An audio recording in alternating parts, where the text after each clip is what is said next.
Alright, what's up y'all? Welcome back to another Earl video. This was a little different. Why not break down my approach, my style, the way I throw? Obviously everyone's a little bit different when it comes to two-finger no thumb bowling. I know there's a little bit of similarities, but there's also a world of difference. We're gonna break it down into 3 parts: the setup, the approach, and then the after. This video is also time-stamped, so if there's a certain part that you wanna see, if you don't wanna see the setup because you're all locked in, if you don't wanna see the approach because you don't wanna mess up your form, if you don't wanna see like how I, certain things in the other end, timestamps are below. But if you're a real one, watch the whole thing. Why not, right? But I'll see you in 2 seconds. Pure interesting. Also, stay till the end because we're announcing the winner of the Storm Ball giveaway. Me and Ty have seen a couple of the entries. There was a good amount, but there was one that kind of stood out from the rest, so stay till the end of the video, and then we'll play the clip at the end of the video as well, so stay tuned. All right, so for the setup, you need the right shoes, you need the right slides, and you need the right bowling balls, right? So for the shoes, what I'm rocking right now, I'm rocking the 3G Racers. I like the white ones just because they're a little bit more pop until they come out with like a neon green one or orange one, because I used to hoop. Then I'll rock those, but for right now, we're rocking the 3G Racers. Shout out to D3 out in South Point. The important part is this, the slides. Obviously, wear and tear on the shoes, that's my fault. Obviously, like, I'm a low maintenance kind of guy. It's all good, but regardless of the fact, the slides that I'm rocking are I rock an S8. I like to slide, but I obviously don't slide too much. I slide a good amount to where I'm comfortable, but everyone has their own preference. The S8s. S8s are my go-to slides. Obviously, there's a little bit of wear and tear on these, but every bowler knows. It's how you like them. Onto the bowling balls that I use. For league night, specifically, I have a stronger ball, a stronger piece, something that is in like the transitioning period, and something that I can trust that'll turn the corner on the burn, no matter how far left I go. That's just how I am, right? So, first ball out of the bag, obviously this just got announced, it has for a couple weeks now, is the Equinox Solid. You guys know that the Equinox is one of my favorite balls in my bag. The Equinox Solid right here, this bad boy, you know what it smells like? Just blur that out. Stronger, asymmetrical piece, gets through the fronts. It snaps to the back more than I thought it would. Yesterday I shot the ball the entire night, 755 series out of a three game series. Probably one of my favorite balls. It's a good replacement for me because I used to love the Eternity Pie. I'm gonna rock with this tonight, so it can be kind of a ball review for you guys, but probably gonna rock with this ball tonight. But just kind of give you like an overview of what's going on. Equinox Solid, it's a good ball. It's a good ball for league. Then, next ball out of my bag is the good old Ion Pro with a little bit of lane shine. We talked about it in previous videos before. Love this ball, it turns the corner real hard. Love it. I call this reliable. So when my teammates ask me, like, what are you throwing? The lanes are weird. I go, I'm throwing reliable. This one right here. Controllable, sharp in the back end, trustworthy that I know it's gonna come back, but it's a good ball. Last ball that I have, unorthodox, I know, but I have the Physics Blackout with all the lane shine that it has. The Physics Blackout's a little bit more of a smoother piece for me. The smoothness that this ball gained from the lane shine that it has, it just works for me. Everyone has that ball where it's like, oh, why does that ball and my ball work differently, but they're the same ball? I can't tell you, I don't know what to tell you. But for me, with the lane shine that this ball has, this is kind of like my drier ball, but it comes back and I can move left with it if, in case league takes a turn for the worst. All right, fun fact. When it comes to any alley that I bowl in, everyone has a house. I've mentioned this in a cleanup crew video before. Everyone has a house, and everyone knows what arrow and what distance they stand away from the lane, right? So here's how I kind of got accustomed to it. If you look down, for me, when I stand around this little marker right here, right? In Winnetka, as it, I grew up bowling here and all that stuff like that, it's kind of like the humble abode to a sense. So I've gotten accustomed to where I stand, where my approach and the steps that I do, it's kind of natural to me, right? So what do? in terms of adjusting to other alleys that are not Winnetka, right? So what I do is this, follow me. Marking that arrow, I put my back foot down to the dots here, because every alley has a dot, and I use my bowling shoes, and I count 13 steps. 1, 2, 3, 4, 5, 6, 7, 8, 9, 10, 11, 12. So I'd say I count 12 steps. So 12 steps, 12 and a half to an extent, that's where I stand. This is the area of choice. When I go into a new alley, I count the same amount of steps, and I know I can walk comfortably without being too far off to what I'm used to.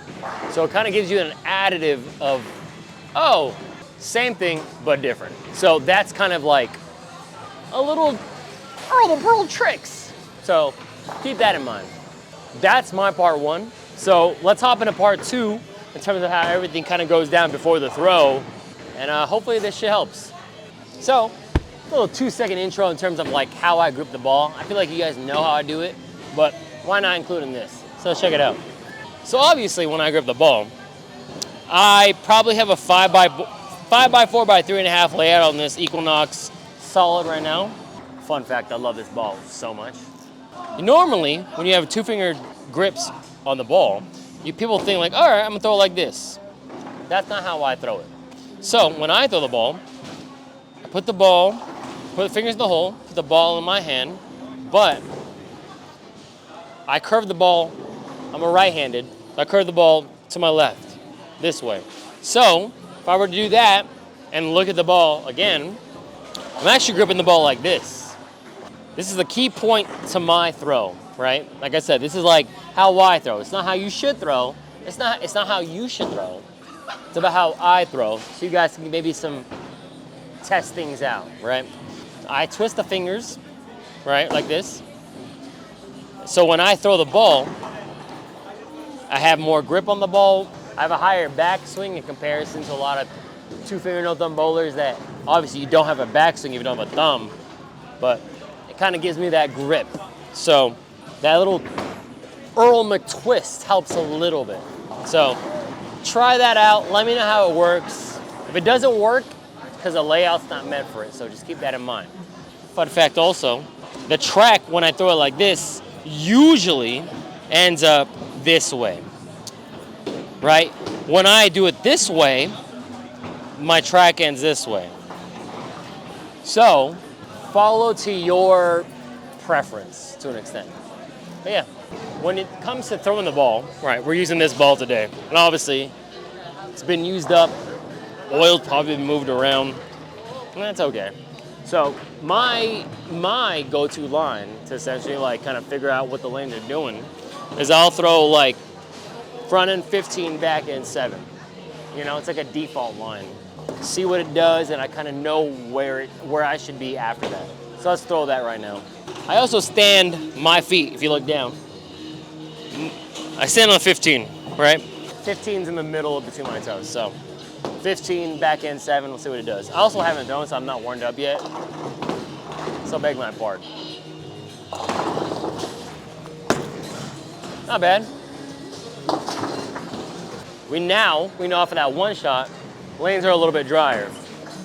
Now we reset the lane, second shot of the day. Now that I know that, when I move left, it increases my angle, same break point. But in the front end, I'm gonna throw at the 17 in the front end.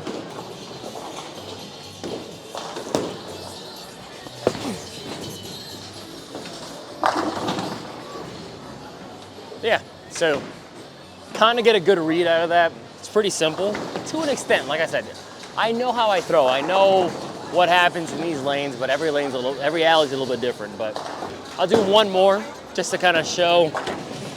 I did miss a little in the back end on that. It's my fault. So let's do it again. Right foot down 32, aiming at the 17. Not terrible. Okay, cut that whole. Did you get that? Oh shit, I missed. Everyone's fun. See, I'm human, you know? But yeah, next part. When it comes to timing, I have a 5-step approach. Timing is everything. So since I have a 5-step approach, this is how it goes down. I always go 1, so it's always out, 2, 3, like somewhere down here because I can't grip it, 4, and then 5. I don't know how to do that to an extent of like breakdown by breakdown during the shot. Timing's everything. All I know is on my first step, I'm already going 1, 2, 3, 4, 5. Does that make sense? So we'll break that down in like a more of like a, you'll see it right now.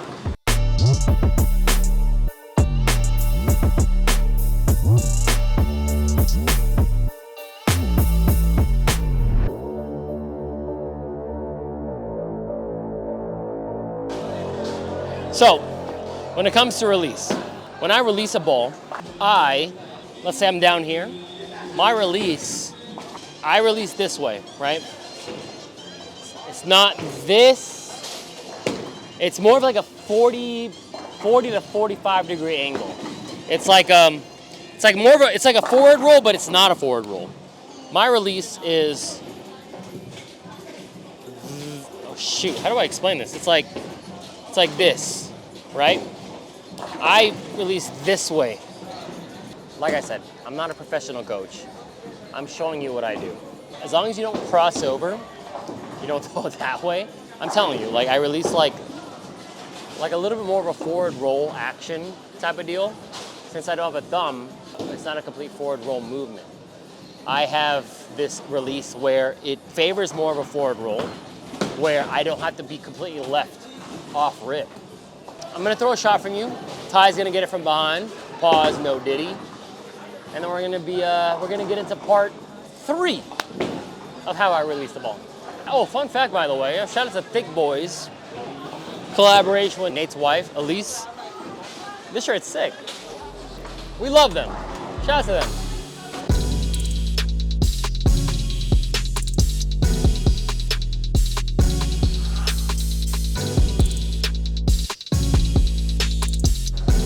So, since we started recording this video, there's obviously been a lot of transition. When I first started practicing, it was like at the 17, now it became the 20, so now it's the 21. What I like to do, right, starting where my feet was prior to, my right foot's starting on the 32 board, right? For me, whenever I move left with my boards and my front arrow is the same, it increases the angle of trajectory that I do. So, I'm gonna move 2 boards left, and I'm also gonna look with my eyes 2 boards left as well. So I'm moving everything over. So now my right foot's gonna be centered on the 35, and then my front end is gonna be like the 20 to 21. My back end is still probably gonna be 7, 8-ish, 8.5. So let's throw it there, and then we're gonna get into ball changes in terms of what ball is gonna be the most percentage of success of its striking, instead of it leaving a 10 pin because the ball loses energy. So let's do that. We're standing 1, 2, 3, 4, 5, and then we're aiming at the 20, 21-ish. Back end 7, 8. I'm only 8.5.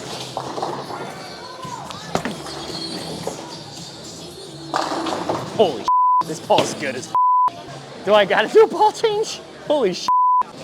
All right, so for a ball change, just because like when it comes to those bigger, stronger balls, like that ball, like a pie or RSA hyperdrive, I like to go to a weaker rock that still can get through the middles in the sense when I'm moving left, that still has the same reaction or a stronger reaction in the back end to knock out that 10 pin. My go-to is the Ion Pro, especially for league. So I'm gonna move left from where I originally was, and my front end, like the arrows where I aim at, move 1 more, 2 boards left of that. I'm just moving everything more left because I know this is gonna have more of a violent reaction because it's not as cluggy. Do you know what I mean? So let's get into that. Go over. Pretty good.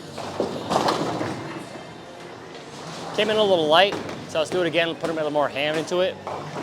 I probably in real-time reaction. Obviously, there's no one else bowling with me, so the transitions would be a little bit different. But like I said, I go to a weaker ball because it has a more of a violent reaction in the back, because that's what the ball is made for. The weaker the ball is, the more of a reaction it's gonna have in the back end. But in the front end, and it's not gonna glug through all the oil. So let's do that one more time.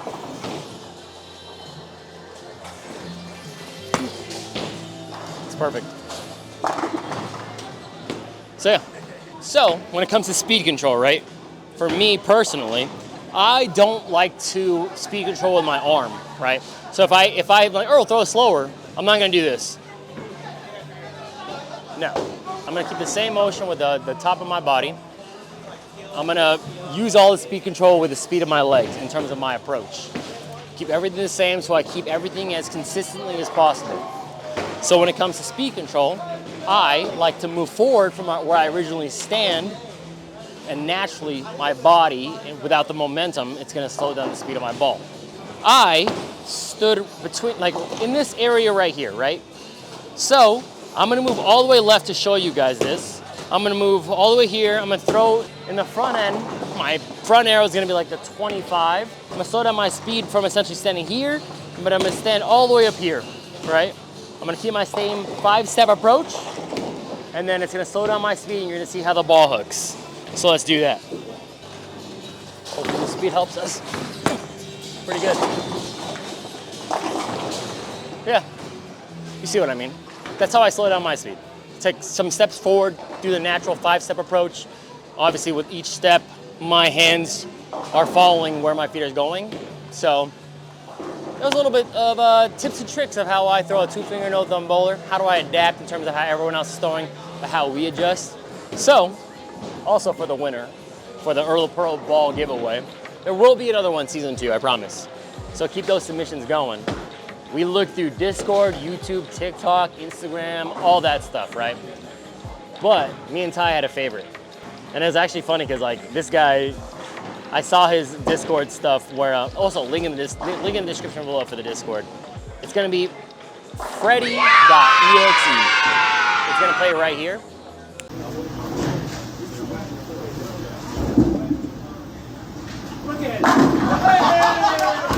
Mans threw a turnaround strike to win a tournament. That is probably the most badass thing you could think of. That's the most Earl of Pearl you could do. So shout out to Freddie. Freddie, comment down below. Hit me back up on Discord. Hit me on Instagram. I'm gonna get your information. Tell me what ball you want from Storm. Like I said, I'm a Storm staffer, so we'll keep in touch, man. Go, good shit. But yeah, man, appreciate you guys for following. Appreciate you guys for responding, liking, subscribing. We'll see you in the next one. Peace.